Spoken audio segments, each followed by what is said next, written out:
Well, quite recently we've just finished a fairly major project for one of our big clients here in the financial team, which I had, I guess, a fairly pivotal role in. Going through the life cycle of the project, it was something that I kind of set up. It was something that I managed throughout the course of the project, which lasted probably about a month or so.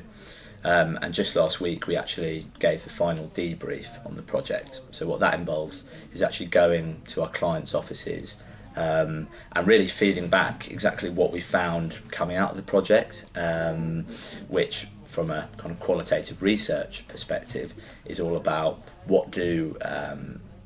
why do your customers behave in certain ways. In this instance as well, we were also getting them to look at a couple of new ideas that the client had. So we were also giving feedback on those, some of which the client may go on and take to market. So as I said, my role just the other day was to actually debrief the results. We had a fairly senior audience there, which was it's kind of a double-edged sword in a way, because it's obviously quite exciting to be able to present to people who matter within the organisation. Is also slightly nerve-wracking at the same time, but certainly something that I enjoy. So that was a fairly major project that we've just done, and the reality is that we often have to juggle 2 or 3 projects at any one time. Typically, on any project we'll have 2 to 3 execs working on it. So what that means is you're often dipping in and out of different projects. So that in itself, I think, is one of the key skills. It's not just about how good a researcher you are. It's not just about the quality of the feedback that you can give your clients.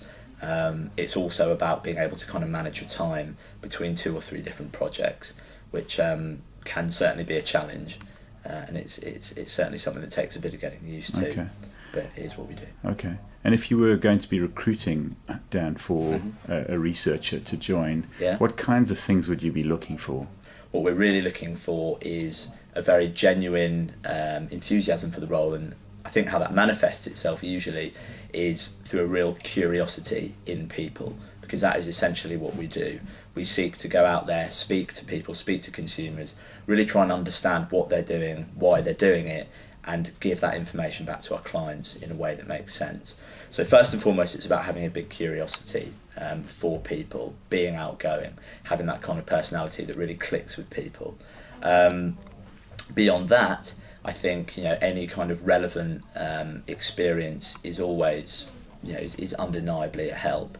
That may be in the form of a degree from university. So we typically have people from psychology backgrounds and from other kind of disciplines which require, analytical thought. So things like English, history, those kind of subjects. Although that said, it certainly isn't exclusive. We have people from quite a wide kind of range of backgrounds. So whilst it's certainly not a closed door if you don't have a certain degree, it certainly does help. But I think personality is key as well. We work always in a team with 2 to 3 executives, so we have to make sure that the people we get on board, obviously we have to make sure they're capable and that they're enthused, but also they have to be the kind of person that enjoys working in a team and that brings a nice positive atmosphere to the office, because it is quite a collaborative way of working here.